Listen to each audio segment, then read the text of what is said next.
threaten our teachers or administrators for protecting their constitutional rights. And so again, we're not going to tolerate it anymore, and we've got to play offense on this front. We have allowed the leftists since the 1960s to drive the Bible out of school, to drive prayer out of school. What's happened? Academics have gone straight down. Look at society as a whole. Look at all the indicators like teenage suicide, teenage drug use. All of these things have gotten worse when we took any type of moral character development, any kind of mention of religion, and we've driven it out. I think Julie's exactly right. Oh, there has been a religion of the state. It has been this atheism forced on them, secular humanism forced upon them. We've got to go back to say, absolutely not. Our kids need to understand our history, the role the Bible played, and we've got to protect their free expression of their religious beliefs. And that means, yes, if they want to say a prayer, they absolutely can do that. Do you think that their bluff is because they've been extreme on this for so many years, and now, I mean, partly because of their going to the students, it shows me that they're getting a little desperate. Are they reacting to being pushed against a little bit? Oh, sure. When we were adopting the Bluebonnet instructional materials in Texas, Texas is now a national publisher of instructional materials. And our Bluebonnet materials follow all of our state laws. It has to be patriotic in nation. It has to teach the exceptionalism of America and Texas. It has to include the Old Testament and New Testament. It cannot have critical race theory. You can't shame, you can't victimize or shame a student because of the color of skin that they were born. It must teach founding documents. So we have a whole slew of great education laws that we passed in Texas, and now our new Bluebonnet materials reflect all those laws. But to say that, we went through over 24-hour testimony of just what I would say is reflective of how poorly we have been teaching civics in education, because we had teachers and parents all come before us to say that we were violating the Establishment Clause by putting the Old Testament and New Testament in English class and in social studies class, and so which is clearly not a violation. And then, of course, we had more than 15 institutions and organizations threaten to sue us, and to date we have drawn 0 lawsuits because it is constitutional. Because where the line in the sand is, where the line you cannot cross, is called coercion. Okay. You can teach the Bible all day long. You can pray in school all day. All of that is perfectly legal and constitutional. You can use the Bible as instructional text. What you cannot do is mandate or force a child to pray, or mandate or force a child into a religion, right? That's coercion, is where the Constitution draws a firm line, and it should be the wall that the Constitution puts up, because that specific freedom of religion should be led by the parents. And how influential is Texas when it comes to the other states in this kind of curriculum, Brian? Huge. I mean, Texas, I'll let Julie give you all the statistics, but look, Texas is massive. Texas has always done a tremendous job of really leading on some of these conservative issues, and for them to take this one on in particular, to her point, hey, these groups will sue you every step of the way. If you don't cross every T, dot every I, sometimes even if you do, they're going to come after you. And for them to go, we have developed this curriculum that no one can question the quality of it, the comprehensive nature of it, and we have put all of these things in there. We're unapologetic about it. It should be in education. It gives other states a great opportunity to say, thank you, that this absolutely, they've already taken all the heat. They've taken all the bullets and all the arrows and it stood firm despite all of those attacks. So, I think it's a game changer. Ryan, there may be a school superintendent who's listening, district superintendent, state superintendent who's listening. They have been intimidated into silence, into complying. Speak to that person from the standpoint of encouragement to go forward with the kind of values that we're talking about here. We're not talking about proselytizing. We're talking about an open marketplace of ideas. I would say President Trump led on an agenda. He openly was very specific about that agenda. I remember late in the campaign, him even going on, multi-hour podcast, and telling you in very great detail what he wanted to do. And I'm going to tell you, of course, the president did a good job on winning election, but also, it is a clear vision on education. He wrote the 1776 Commission. They developed that before he left his first term as a real guiding document to focus around primary sources in education. As Julie just pointed out, I think, too, once you put things like a letter from a Birmingham jail in the hands of kids, the Declaration of Independence, the Constitution, and they might have some woke left-wing professor somewhere down the road, but you know what? That is really hard to get them away from that education they were anchored in. Because, again, they read the letter themselves. How do you go tell a kid, But George Washington was this evil, racist individual. If they read his speeches, it is so hard to indoctrinate kids if you can get that foundation correct. And so what I would tell those folks is, folks, I'm telling you, the parents and grandparents are with you. I know there's these teachers unions, there's these administrator associations. I'm saying they're not aligned with the American people. They're not aligned with your parents. They're not aligned with your grandparents. If you will stand and fight for what's right, if you'll fight to get education back about education, not indoctrination, if you'll be unapologetic that you want patriotic students. We say that all the time in Oklahoma is, I want our kids to love the flag. I want our kids to understand why the greatest generation was willing to give their lives on the beaches in Normandy. They need to understand that and feel that. And if we can get back to that, we're going to see a resurgence in America like we haven't seen in decades. And President Trump has literally taken bullets to get us to this point and this opportunity to turn the corner. Now it's up to us, the red states, the administrators, the teachers, the superintendents. It's time for us to take the opportunity. No federal Department of Ed, all of this flexibility with funding, a clear mandate from the people, and it's time to turn that into the best educational system in the world, and our kids deserve that. Yeah, amen. Julie Pickren of the Texas State Board of Education District 7, how can people get in touch with you or find out more about you?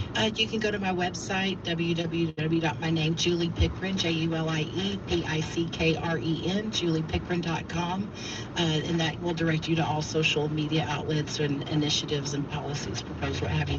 But if I'm going to ask one thing of your listening audience, the number one thing they can do is pray. Pray for our country, pray for our leaders, pray for our children, pray that our leaders find their resolve to lead with their biblical, godly values. Ryan and Julie, thanks again for being with us. Thank you. Thank you. And coming up next week on The Stand Radio, our guest will be Hudson Wild of Wild Brothers TV. He'll tell us about growing up as a missionary kid among some of the most remote tribes in the world, and some ways you and your family can have your own adventures in the kingdom of God. Guest information and podcasts of today's program are available at afr.net.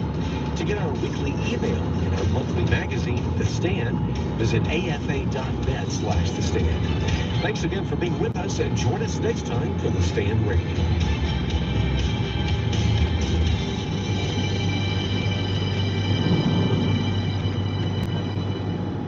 By the grace of God, American Family Association is making a difference. Bert Harper, co-host of Exploring the Word, and we want to continue to make that difference. God's called us to it, and we have set our face as a flint, like the prophets in the Old Testament, to stay true to God and His Word. So I want to encourage you to support the work here at American Family Association. Contact the AFA Foundation today to learn how you can shore up permanent income for your retirement years while supporting the culture-transforming work of the American Family Association. A charitable gift annuity benefits you and helps ensure the AFA will impact America for generations to come. Call 800-326-4543, extension 345. That's 800-326-4543, extension 345. The AFA Foundation, the Financial Stewardship Division of the American Family Association. Weekday mornings at 8 Central, Pastor Jeff Shreve offers... If only you have known the things that make for your peace and been hidden from your eyes. Therefore, your enemies will cast an embankment around you, and Jerusalem will fall. What happened in 70 A.D.? God's Word and His truth to be the star of the show. Join Pastor Jeff Shreve each weekday morning at 8 Central for Real Truth for Today on American Family Radio. As a federal or state employee, you have the opportunity to support the American Family Association through the combined federal campaign by designating a monthly payroll deduction using 12037. You help AFA continue to fight for your family. So when you complete your CFC form, remember, AFA's number is 12037. And thank you for your help.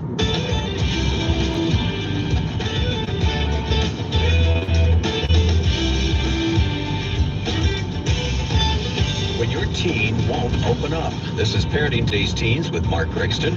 Mark is the founder and executive director of Heartlight Ministries, a residential counseling program for teens.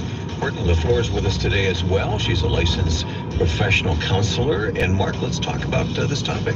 Hey, you know, most of the time that I spend with kids and teens specifically, initially is a time well spent trying to get them to understand that I'm for them and I'm not against them, that I'm not trying to catch them at some wrong turn or that I'm someone to be feared. My goal when I start meeting with kids and initially is to establish a safe environment where they feel comfortable sharing what's going on in their heart, in their mind, and really behind their actions. But it takes a little bit of time. Courtney, what about you? I mean, what do you see with kids that are struggling to open up? My first instinct when I'm talking to kids who are pretty shut down is to remember that they have every reason to be shut down. Yeah, I mean, it's pretty normal. I don't think any of us want to meet with someone and tell them everything that's going on in our head and in our heart. It doesn't feel safe. There's a fear of judgment. For teenagers, they've had someone telling them how to think their entire lives. So to put something different out there and to go against it or be different is just a reminder that maybe they don't fit in. Maybe they are really different than everyone else. And honestly, they're told they're wrong a lot. So it makes a lot of sense that they would keep some things a secret for fear of judgment and fear of the repercussions that come with being honest. And that's why we need to talk about when your teen won't open up. And later, Mark will talk with Alex, who was afraid of failing at school. That interview is a part of our program today, Parenting Today's Teens. More information about our residential counseling program for teens is online at heartlightministries.org. My question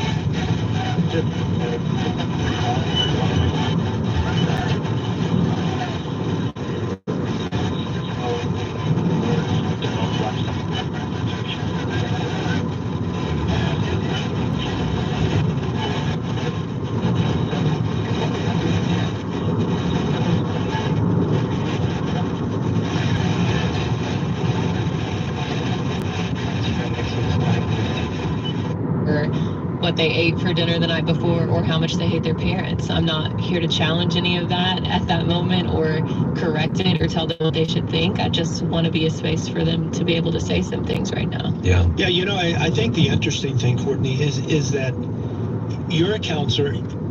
You have to meet with kids, and so kids know your motive. Right. I spend my life with kids, and they know whether I'm working for a church or Young Life or Heartlight or whatever. That's what I'm supposed to do. And so there's a challenge right there. As a parent's supposed to engage. Right. And so it's difficult to change a child's perception of what the motive is, because many times parents just want to have a conversation for their own sake, not for the sake of their kids. Right. And I would tell you, once you begin to understand that, it looks different. You know, I don't immediately tell kids, hey, I want to get to know you so we can spend time together and you can share your heart with me so I can give you some wisdom that I think that might help. I don't do that. I find time without a motive. Just let's spend some time together. That's it. And I pursue that teen to form a relationship, not because I think I can fix them. You know what I'm talking about? Right. There's a difference in the way that you show up and you communicate that creates a safe environment for your kids. And so kind of like you said, Mark, similar to me, I have to spend a lot of time here telling kids the things they're doing wrong. Like 80% of the time I'm saying something they do not want to hear. But I have to spend a lot of time building that relationship to get to the point where I can say those things and they still know that I care about them and I love them. So I have to spend a lot of time not correcting, and I have to let a lot of things go that I can let go so that whenever I hit on the big stuff with them, it means something. And I think that's where parents miss it. Yes, it is your job as a parent to correct and guide and lead your kid. But if that's all you're doing 100% of the time, then you're missing a relationship with them. And Mark, I've seen you interact with the teens, and I see how they react to you, and that's because of this relationship that you have. You know, and it takes a while. Just as Courtney said, it takes a while for that to happen. You know, I will always, you know, take them out to dinner, invite them over to our house to eat. We have different houses at Heartlight of Kids, and so I'll invite a house over and maybe connect with one kid in particular that has a specific interest in guitars or horses or, you know, whatever it is. And, you know, are just out walking. I see our counselors out walking all the time, all over the Heartlight property. And it's just to go do something. And I say, hey, you want to ride a horse? You want to go in town? Let's go get something to eat. Let's go get coffee. You know, and do it without feeling like you have to ask questions and find out what's really going on. I mean, I'm doing it because I want to develop a relationship, knowing that in time, the relationship is going to give opportunity for them to come back to me. So I want them to come to me rather than me pursuing them all the time. So my job is just building the relationship so that they go, hey, can I ask you about this? Hey, what do you think about this? Those are the types of things that I'm wanting in a relationship with a kid. You know, I'm smiling, Mark and Courtney, because, Mark, I've seen you interact with teens again, and you have to do it with 60 of them at a time. Parents just have to do one or two, maybe. You know, and it's tough. I mean, you're absolutely right, and that's why it's divide and conquer here. Courtney has 12 to 15 kids that she meets with. Our other counseling staff have the same. I just get to kind of play around. I think I'm at that point in my life that I just get to, you know, get with a kid that needs more of a grandpa in their life than anything, and just needs to talk. But it also gives me the opportunity. I think I've kind of won that a little bit. And this is something for you grandparents out there for you to hear. A little bit of gray hair and a little bit of age has an amazing way of attracting people who want wisdom. And I say that so you make yourself available in hopes that they'll come to you. I drove up to an event last night, and about 10 kids ran up to my truck just wanting to talk and blah, blah, blah. That, yeah. Well, yeah, and I think that there's place for everywhere. So if you're a grandparent, you feel like you're missing out on something, you know, take advantage of just being there and having your presence. Your witness is about your witness, and that becomes so important because they'll eventually come back to you and start asking you questions. You really are like the Heartlight grandpa now that I think about it, because you just give them ice cream and send them back to us. You know, if I could come across this table right now. Courtney, what kind of questions should we be asking to open our teens up? Don't put too much pressure on yourselves to ask the big, huge questions in exactly the right way. A lot of the work we do here with teens is laying the foundation by asking really, really silly questions that don't matter. And one of my favorite things to ask kids is, what's the worst movie you've ever seen? Because it starts a conversation where we get to talk about all kinds of things based on something, you know, kind of silly. So I would start there. There's also a ton of questions you guys can ask that don't give just a yes or no answer. They make your kids think about things, and don't do the thinking for them. Ask them, if you could change anything about yourself, what would it be? Or your school, or your family, or if you could pick the next president, who would you pick and why? And just listen to that conversation without correcting or telling them that they should be thinking about it differently. Yeah. You know, you opened the door to the ice cream thing, so I want to go back to that. You know, here's the thing. What I do, I'm in a different office building than where the kids go to counseling, and I have a freezer full of ice cream. Mm-hmm. Anytime kids are coming by, they either come in for coffee during the winter months, or they come in for ice cream.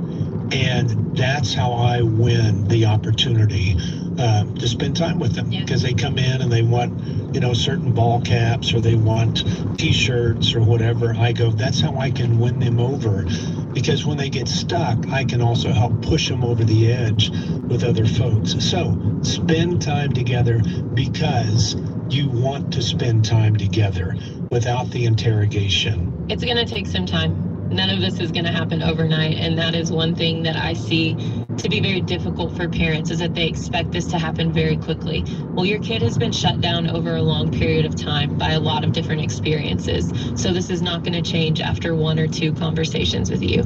You have to be relentless in that pursuit, and you have to continue to sit with your kid and ask some silly questions to lay that foundation. But over time, you're going to get somewhere that you really want to be. They're going to see a person that actually cares about them and that will listen to their heart without correcting or judging. teenagers need someone that they can go to and spill their guts to without fear of what's going to happen. And your hope and your goal in life should be that that person is you. Terrific advice. Thanks to both of you. We're going to talk more with Mark and Courtney about this, but we're making time for a conversation with Alex coming up on Parenting Today's Teens. Don't forget to learn more about our residential program. Go to heartlightministries.org. On the hardest days, parents sometimes feel like giving up, but no teen is a lost cause. And if the bad days are outnumbering the good ones, it may be time to get some help. Heartlight is the country's premier residential counseling center and boarding school for struggling teens, providing a safe haven to get their life in order. I've worked with thousands of teens, and I've never met one who was rebelling for no reason. Finding out why takes time, and sometimes it takes another loving, caring adult to come alongside your teen, put an arm around their shoulder, and guide them back home. Heartlight's warm and welcoming campus is located just outside of Longview, Texas, and our 9 to 12-month residential counseling program includes small group therapy, academics, recreation, and so much more. Don't give up on your teen. Get help. When teens are lost, Heartlight can help. If you're ready to learn more, go to parentingtodaysteens.org.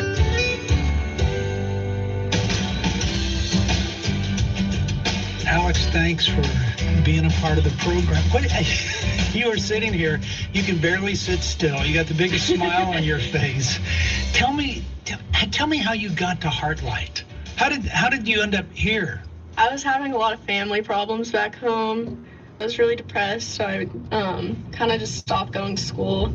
Wow. And so my parents kind of told me that if I didn't figure something out or start going to school, then they were gonna have to send me somewhere because I was gonna have to go to court for being truant and stuff. Yeah, for being truant. Okay, so what was the big deal about going to school? Why was it so hard?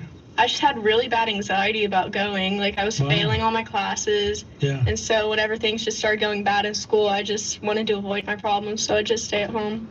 So failing classes because you were just distracted, or anxiety was just kind of taken over, or nervousness? You're sitting here so nervous about being on the radio in front of, do you find yourself just getting real tense and going, I just can't do this? A little bit, yeah. I had really bad anxiety, and the more school I missed, the more I would fail my classes, and then I get more anxiety, and then it was just this whole thing, and then I just couldn't go. Okay, your mom and dad, you get along with your mom and dad? Kind of. Okay, do y'all get along now once you've been here? Are conversations going better and stuff like that? It's definitely a lot better because I've been a lot more open with them here. Yeah. Back home I just didn't really have a relationship with him. They didn't know starting to get into drugs and partying and stuff. And so now that I'm here and I can be more open with them, the relationship's gotten a lot better. So, was stuff going on? You were doing stuff that was kind of feeding the anxiety a little bit? I think so. I started partying and stuff a year and a half ago, and then from there I just a lot started happening, and then I just got really depressed with a lot of things. I lost, one of my best friends kind of just dropped me out of nowhere, so I felt like I had no one at school. Wow. And then it just kind of all started happening around that time, and then everything in my life just kind of started going downhill. So describe life a little bit before that. Before that, if you said it was a year and a half ago, what was life like before that? It was pretty good. I did cheer.